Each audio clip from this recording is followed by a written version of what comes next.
Hey everybody, it's your girl JoJo, and I'm here with the review for Love and Marriage Huntsville Season 2. This is episode 2.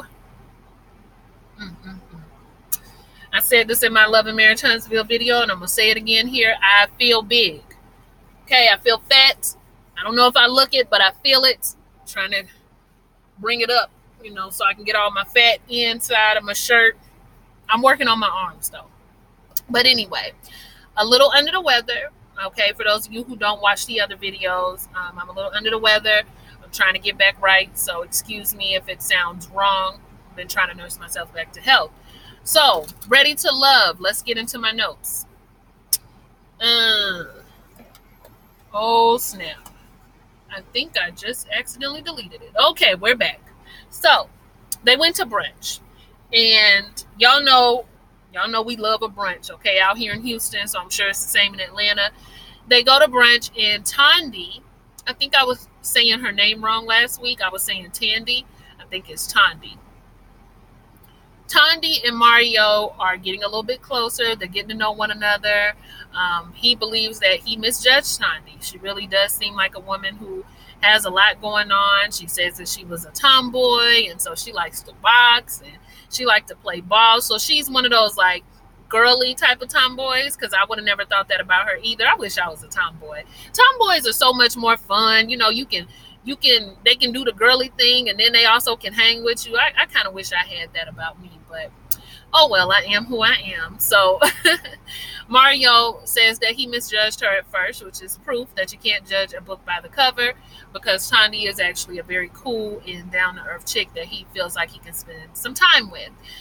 Tandy, on the other hand, feels like Mario's inside matches his outside, and tells him, I can tell you're very spiritual. I don't know why she got that. Maybe there was a part they cut out, but all we saw Brother Man do was bless the food. So if praying over the food was what got you to know he was spiritual, girl, I'm going to just tell you right now, honey, them ones that pray over the food be the ones that also will have you food. So anyway, maybe there was more to the conversation, but seems like the two of them are going to get along well. So they was cute. They was real cute. Now, Rita, her stress relievers are going to church, the shooting range, and getting a good nut. I said, why? Where did this conversation begin, and when is it going to end? Now, she's talking to Carrie, who looks like a very respectable, upstanding councilman and father, and telling him these things, and then asking him what his stress relievers are. Now, I'm all for a woman who's assertive. I'm all for a woman who's sure of herself. I'm all for a woman who is not scared to say exactly what is on her mind. But something about the combination of those things, maybe because she said a good nut. Like, it's so many nice ways to say that. Why did it have to go? It was so vulgar. Why not just say, church, the shooting range, and self-pleasure? That was good. Self-pleasure was good. A little bit out there, a little bit erotic, okay, but still classy. But good nut? Ugh. Am I being approved? Maybe I'm being approved. I'm sorry, Rita, but I just didn't like it. Alexis is an only child, we do find out about, when Mike goes over there to try to get with her, but she ain't feeling Mike, okay? She looking at Mike like, no. And Mike is asking her questions like, oh, your only child, and, what else was she asking? Child, I didn't even put down what else Mike was asking her, but they were a bunch of like surface type of questions. Alexis wasn't really feeling him from the start and didn't feel like he was being himself, felt like he was being a little superficial. So that was pretty much it for Mike. He had to go when it came to her. Brent had on some glasses that we used to buy back in college from the beauty supply store. So I'm not really sure if he got them from there, and it's just trying to hope that we don't notice. But those are beauty supply store glasses. But maybe he got his from somewhere else. Like, they could be, maybe what we were buying was the knockoffs, and he has like the real deal. Because I don't be knowing, so I'm just saying what they look like. Anyway, he is having a conversation with Nina. And Nina, who is so beautiful, it is so unfortunate that Nina has. Okay, I'm gonna get to it. Nina is having a conversation with Brent about being a single mom. She has absolutely no communication with the father of her child, which is sad. Brent asks, "How does that make you feel?" I said, "Uh oh, he about to get that therapy on you, girl. He about to bring them glasses down like this." Okay, so how does that make you feel? Nina says, "Well, it's upsetting and it's sad." And I said, "Oh no, girl, don't cry. Don't cry." But she does cry and says that it's very difficult for her. She never thought to herself that she would be in a position like that. And to be with someone who agrees that you all are going to have a child together, you all agree to bring a life into the world, and then that person just abandons you, you start to think, not only how did I allow myself to get here, but how did I allow my son to get here as well? So I felt for her. That seems like a very difficult position to be in. I just don't understand how somebody could walk away from their children like that, but we've seen it happen on both sides. So yeah, that part was really, really upsetting. I felt bad for her. I do wish she wouldn't have cried, only because there are some times when there's nothing wrong with showing emotion. I'm not saying that. But there are some times where when you first meet a person, if you get emotional with them too soon, it may or may not scare them off. Now, Brent, who was raised with a single mom and knows what that feels like, it didn't seem like it scared him off. He actually seemed like he was there to comfort and embrace her. So that was good. But there's some men who that wouldn't necessarily work for. And it's funny that she got the same haircut that what's her face had. What's that girl's name? Dark skin, had that exact same haircut, cried the second or third episode as well. They got the same look going on. But yeah, yep, that is Nina's story. So we're gonna see what goes on with that. Next we have Terrell. Now Terrell is talking to Divine. Terrell had a wooden bow tie. It reminded me of the Monopoly man. He always has on some type of hat. So, Terrell, we keeping our eye on. But he's talking to Divine and he's making comments about her body.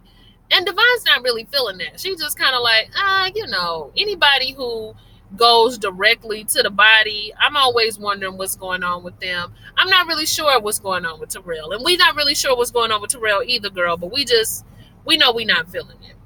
Aisha comes over. She interrupts the conversation that Brent and Angie are having. And she go ahead and asks Brent on a date. And Brent says, okay. So Angie excuses herself because Angie is used to being pursued by a man. She's not really trying to get out there and be asking people on dates.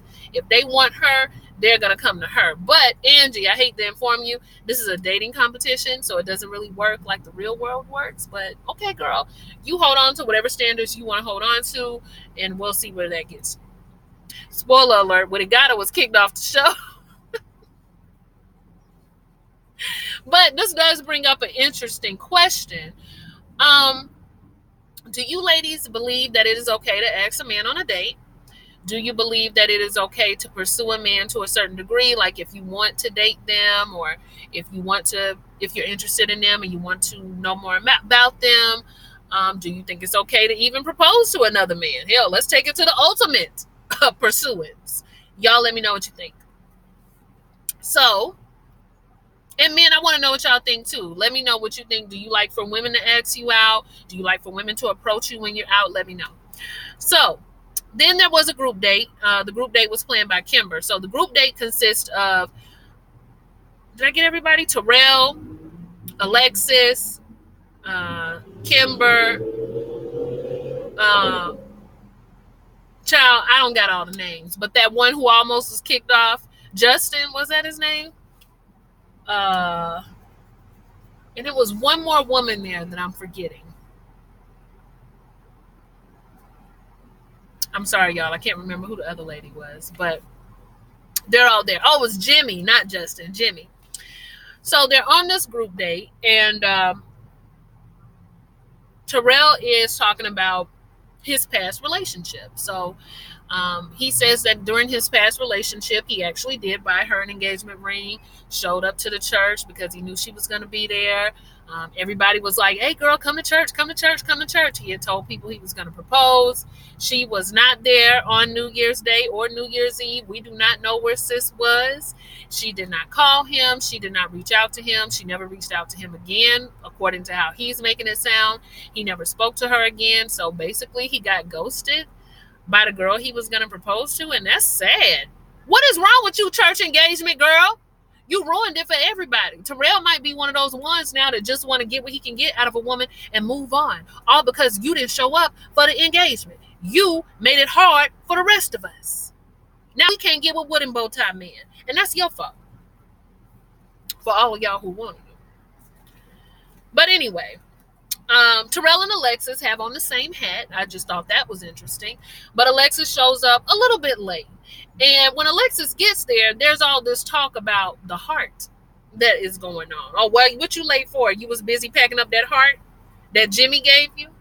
So now Kimber is giving Jimmy and Alexis the side eye because he ain't giving me no heart. He ain't sharing no heart with me. You sharing a heart with somebody. That's personal. And I don't play number two. Kimber, I got news for you, baby girl. This is a reality show. This is a dating show. All of you are number two. Nobody's number one. Why do you women do that? Why do you guys get onto a dating show and make claim to a man who is not your man? He is not yours. You are not number one. As a matter of fact, we don't even do this in dating shows, y'all. We do it in life. We meet somebody, we go on 2 dates, and all of a sudden, that's my boo girl. I'm staking claim. Don't stake no claim to no man that ain't stake no claim to you. If he ain't told you y'all official, y'all not official. You keep dating, because he definitely going to keep dating. I'm just going to leave that gem with you. F what you heard. Do you until you find out otherwise. All right. Let's move on.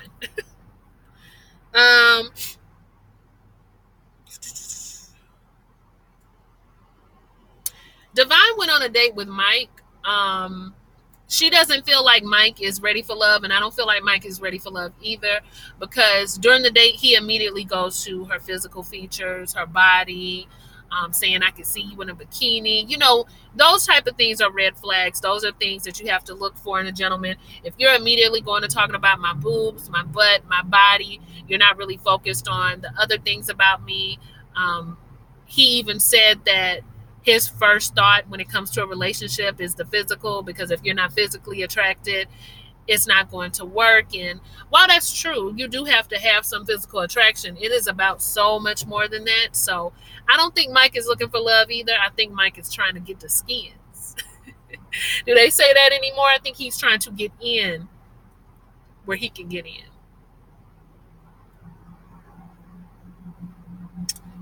Alrighty.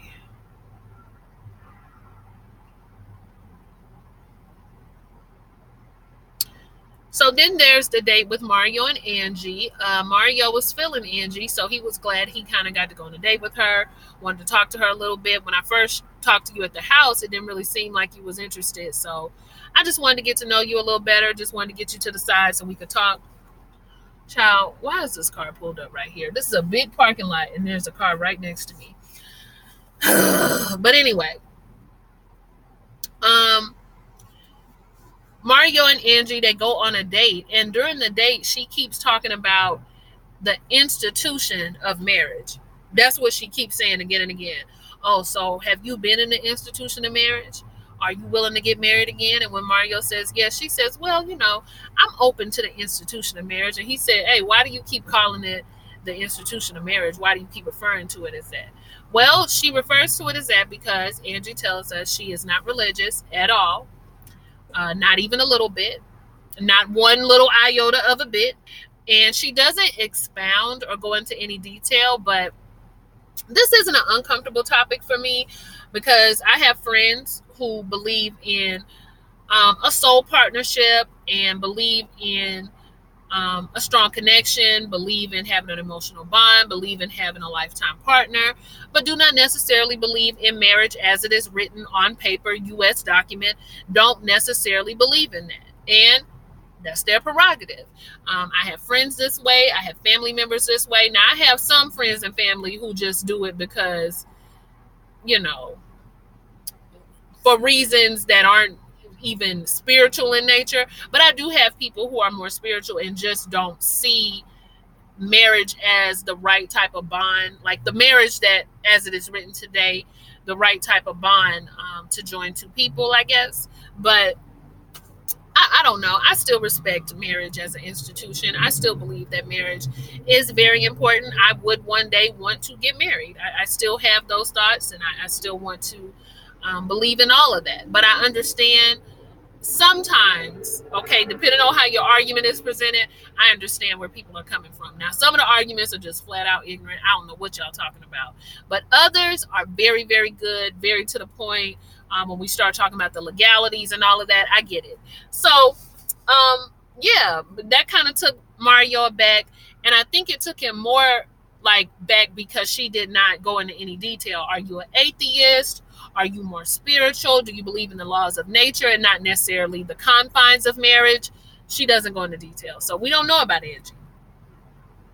That's all I got. Moving on. Well, what do y'all feel about the institution of marriage? Y'all can tell me your thoughts on that. Ashima.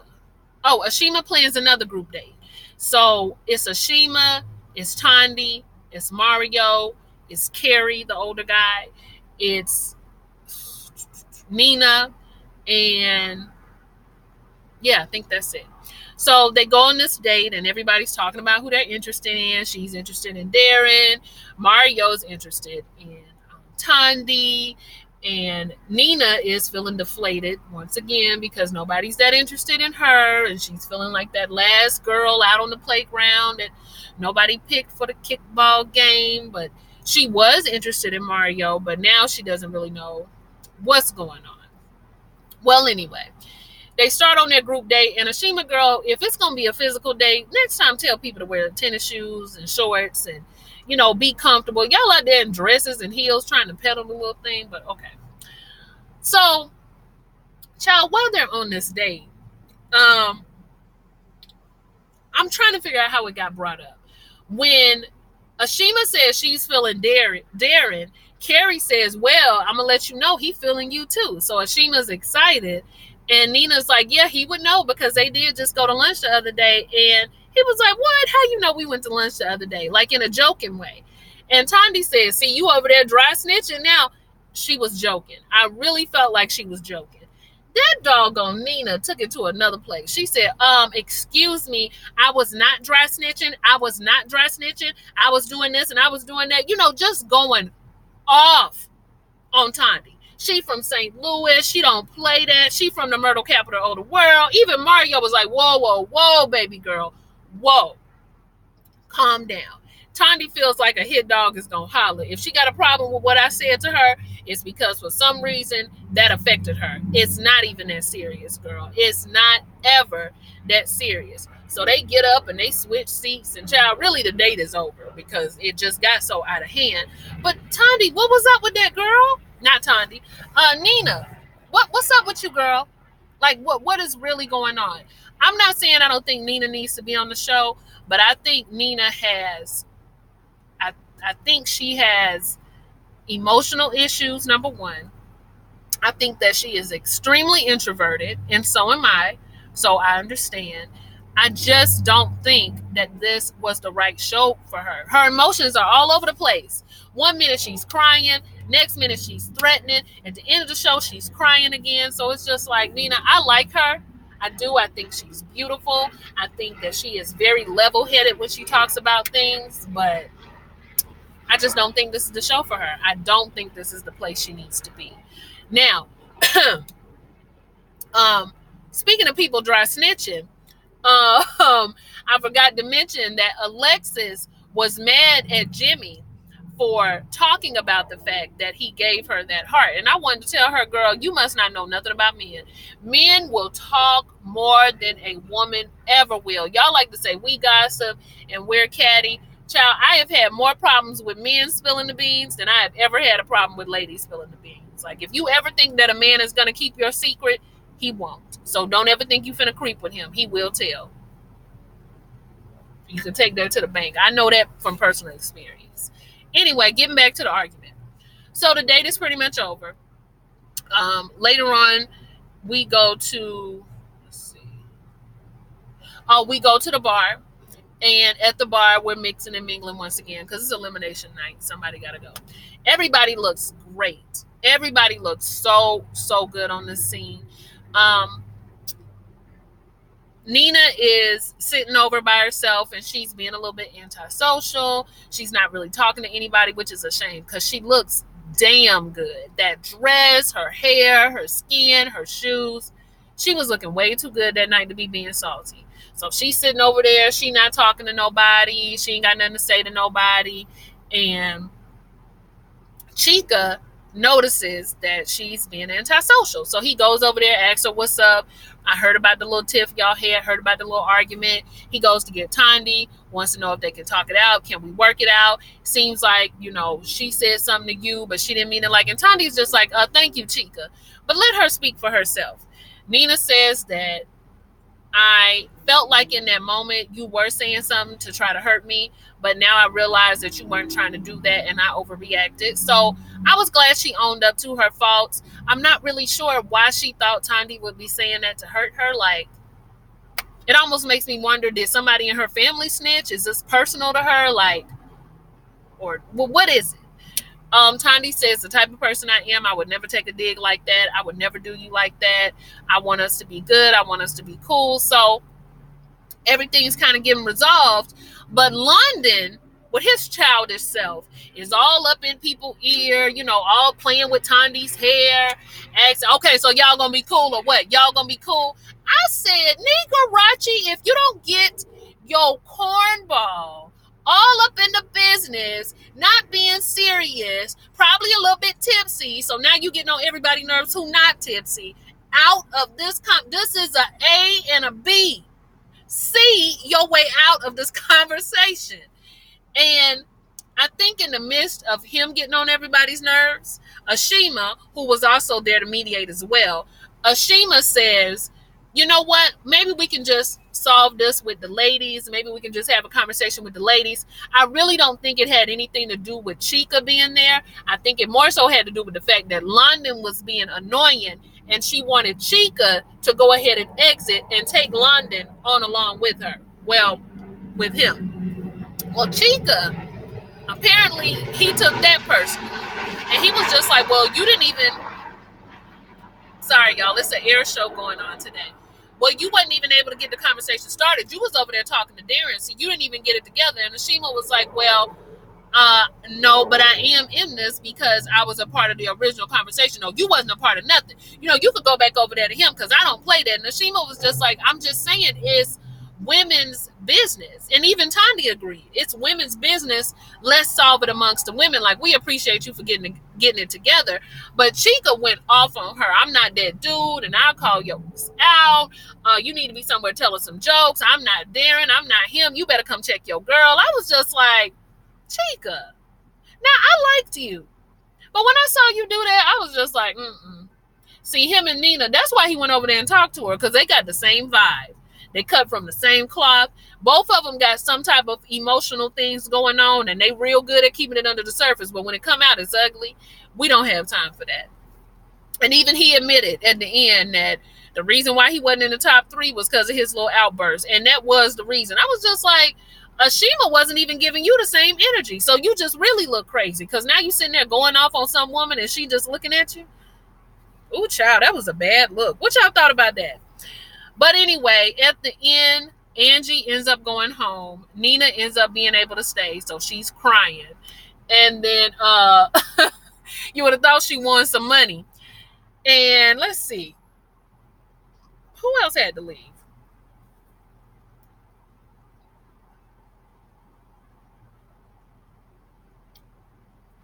Did a man have to leave?